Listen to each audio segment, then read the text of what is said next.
Assalamualaikum warahmatullahi wabarakatuh. Apa kabar sahabat beriman? Selamat datang di Magenta Islam. Disebutkan bahwa orang yang telah meninggal dunia dapat terhubung dengan orang yang masih hidup. Hubungan ruh dengan orang yang hidup ada 3. Pertemuan ruh orang yang telah meninggal dengan ruh yang masih hidup di alam mimpi. Para ulama menegaskan bahwa hal ini bisa terjadi. Ruh orang yang telah meninggal bisa berjumpa dengan ruh orang yang masih hidup hanya dalam mimpi. Lalu benarkah itu sahabat beriman dan bagaimanakah penjelasannya? Dan inilah ulasan hubungan antara ruh orang mati dan orang hidup versi dari Magenta Islam. Namun sebelum lanjut, klik dulu tombol loncengnya ya, supaya kita tetap bertebar syiar melalui channel ini. Mari berbagi pengetahuan dan ilmu yang bermanfaat. Amin ya robbal alamin.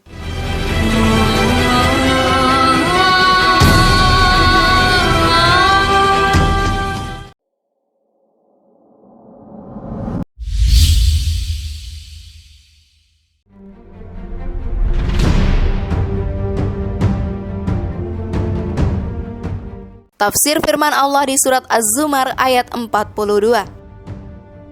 Allah berfirman, Allah memegang jiwa orang ketika matinya dan memegang ruh orang yang belum mati di waktu tidurnya.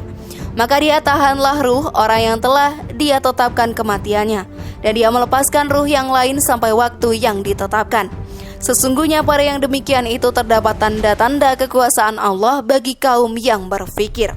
Quran Surat Az-Zumar ayat 42. Ada 2 pendapat ahli tafsir tentang ayat ini sahabat beriman.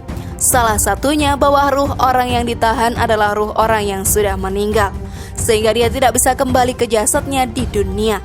Sedangkan ruh orang yang dilepaskan adalah ruh orang yang tidur. Diriwayatkan dari Said bin Jubair dari Ibnu Abbas radhiyallahu anhu.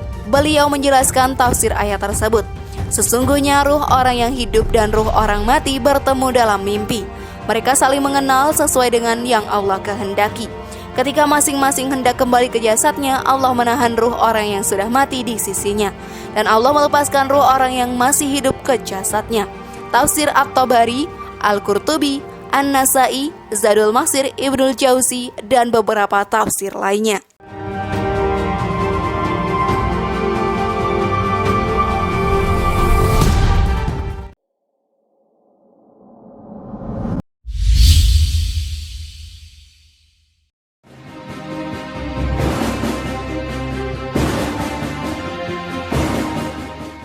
Kejadian nyata yang dialami para sahabat. Sahabat beriman. Kejadian ini pernah dialami seorang sahabat yang dijamin masuk surga karena kerendahan hatinya. Sahabat Sabit bin Qais radhiyallahu anhu. Peristiwa ini terjadi ketika perang Yamamah, menyerang nabi palsu Musailamah al-Kadzab di zaman Abu Bakar. Dalam peperangan itu Sabit termasuk sahabat yang mati syahid. Ketika itu Sabit memakai baju besi yang bernilai harganya. Sampai akhirnya lewatlah seseorang yang menemukan jasad Sabit. Orang ini mengambil baju besi Sabit dan membawanya pulang. Setelah peristiwa ini ada salah seorang mukmin yang bermimpi. Ia didatangi Sabit bin Qais. Sabit berpesan kepada si mukmin dalam mimpi itu, "Saya wasiatkan kepada kamu dan jangan kamu katakan ini hanya mimpi kalut kemudian kamu tidak mempedulikannya. Ketika saya mati ada seseorang yang melewati jenazahku dan mengambil baju besiku. Tinggalnya di paling pojok sana. Di kemahnya ada kuda yang dia gunakan membantu kegiatannya. Dia meletakkan wadah di atas baju besiku dan di atasnya ada pelana. Datangi Khalid bin Walid, minta beliau untuk menugaskan orang agar mengambil baju besiku. Dan jika kamu bertemu Khalifah Rasulullah SAW, yaitu Abu Bakar, sampaikan bahwa saya punya tanggungan utang sekian dan punya piutang macet sekian. Sementara budakku Fulan statusnya merdeka. Sekali lagi jangan kamu katakan ini hanya mimpi kalut kemudian kamu tidak mempedulikannya." Setelah bangun, orang ini menemui Khalid bin Walid radhiyallahu anhu dan menyampaikan kisah mimpinya bertemu Sabit. Sang panglima pun mengutus beberapa orang untuk mengambil baju besi itu. Dia memperhatikan kemah yang paling ujung. Ternyata ada seekor kuda yang disiapkan. Mereka melihat isi kemah, ternyata tidak ada orang. Mereka pun masuk dan langsung menggeser pelana. Ternyata di bawahnya ada wadah. Kemudian mereka mengangkat wadah itu, ketemulah baju besi itu. Mereka pun membawa baju besi itu menghadap Khalid bin Walid. Setelah sampai Madinah, orang itu menyampaikan mimpinya kepada Khalifah Abu Bakar Asy-Syiddiq radhiyallahu anhu.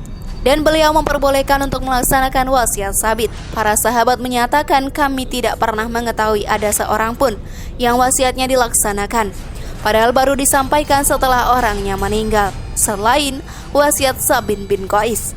Hadis riwayat Al-Baihaqi dalam Dalail Al-Nubuwah dan Al-Busiri dalam Al-Itihaf. Kasus semacam ini juga terjadi pada beberapa ulama sahabat beriman.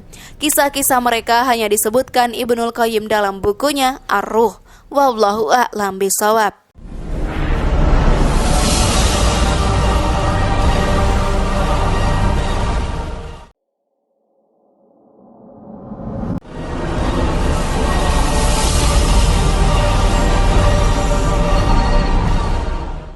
Dan itulah tadi ulasan mengenai hubungan antara ruh orang mati dan orang yang hidup.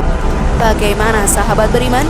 Masih bingungkah kalian? Share pendapat menarik kalian di kolom komentar ya. Semoga informasi tadi bermanfaat dan membuat kita berpikir lebih bijak. Mari bangun Magenta Islam ini dengan cara klik tombol subscribe, like, share, dan aktifkan tombol loncengnya. Wassalamualaikum warahmatullahi wabarakatuh. Dan jangan lupa tonton video yang lainnya ya.